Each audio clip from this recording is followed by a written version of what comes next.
கை பத்திரம் போடுதா எனக்கு சஃபத்துக்கு கூட வேணாம். உனக்கெல்லாம் வெக்கமே இல்லையாடா? சோறு தானே திங்கிற. ஈக்கு தான் ஒன்னாச்சுன்னா என்னால தாங்க முடியாது.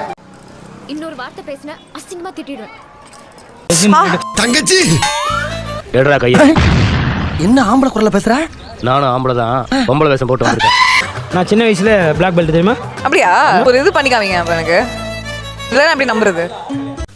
பாத்தியாடா கிளவிக்கு கொழுப்ப. பாருடா. வெக்கமா இல்ல? சொல்லுங்க கேப்டன். ராமா எப்படி இருக்கீங்க? நான் கருப்பா இருக்கேன் கேப்டன். டேய் கருவாப்பையிலே உன்னை இருடி. இவன் கூட்டாளி தானே நீ? என்ன இதுதான பாதாம்? அதுதான் பாதாம். எம்பூடாரு நீ தலையில நீங்க கொஞ்சம் ஐயோ பயமா அது கடிச்சிராத. யாருமே தேவையில்லை எனக்கு என் மாமா படம். உங்க மாமா மட்டும் அவன் பொண்டாட்டி எங்க கொண்டு விட்டுட்டு வருவான். கோவம் வரா மாதிரி காமெடி பண்ணதான் உனக்கு பல தடவை சொல்லியிருக்கிறேன். அவன் குடும்பஸ்தரன், 2 உள்ள பெத்தவன். அவன்கிட்ட போய் மாமா மாமா மாமாங்கிறிய உனக்கெல்லாம் அறிவு இருக்குதா இல்லையா? ஓ இதான் அழகுல மயங்கி விழுகிறதா? மேகம் கருக்குது தங்கச்சிக்கு தங்கச்சிங். மின்னல் கருக்குது தங்கச்சிக்கு தங்கச்சிங். யார் பண்ணி? உன் வாய்ஸ் கொஞ்சம் கரகரன்னு இருக்கு. ஸ்ட்ராங்கா ஒரு இஞ்சி டீ சாப்பிட்டு அப்புறம் கூப்பிடு. ஏன்னா இவ்வளவு கொதிக்கு அண்ணே சும்மா ஜாலிக்கு பண்ணனே. இது ஜாலியா? இது ஜாலியா?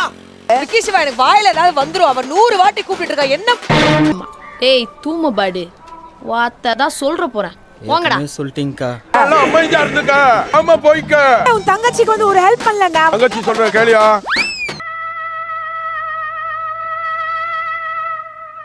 இந்த சட்டி வாய் வந்து எந்த சட்டி வாய்? வாய காட்டுமா? சட்டி இந்த அவமானம் உனக்கு தேவையா?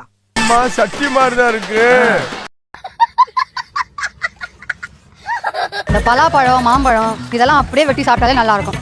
அதை வேற கொடுத்து அதை சமைக்க சொல்லி டைம் வேஸ்ட் பண்ணி. உன் பேச்சிலேயே ஒரு தோல்வி பயம் தெரியுது. ஒருவேளை இன்னைக்கு ஏய் ஓப்பனா கேளுடா. அக்கா 2 எலிமினேஷன் கேட் சொல்லிருக்காங்க. ஒன்னு நீங்க இன்னொரு யாரும் தான கேக்குறீங்க. நேராக கொஞ்சம் ஓவரா தான் போய்கிட்டு இருக்கோமோ. போவோம். அக்கா ஒரு எலிமினேஷன் ஆயிட்ட. அப்படி ஆயிட்டேன்னா உன்னோட ஸ்பீச் எப்படிக்கா இருக்கும்? புடிச்சு வெளிய தள்ள வேண்டியதா இருக்கும். எலிமினேஷனுக்கும் ஸ்பீச் ரெடி பண்ணி வச்சிருக்கேன். டைட்டில் வின் பண்றதுக்கும் ஸ்பீச் ரெடி பண்ணி வச்சிருக்கேன். கடைசி வரைக்கும் குக்கிங் ரெடி பண்ணி வைக்கவே இல்ல.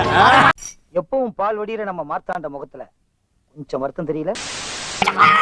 இங்க பாரு, இத பாரு. ஐயோ ஐயோ ஐயோ. என்னாச்சு? கண்ணெல்லாம் பொறி பறக்குதுப்பா. இதுக்கு காரணம் வேற யாருமே கிடையாது. அருமை தங்கி ராஜி தான்.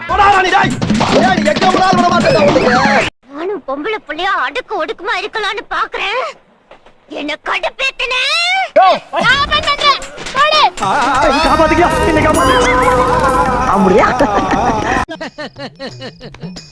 என் மனசுல உள்ள பாரமே குறைஞ்சிருச்சு.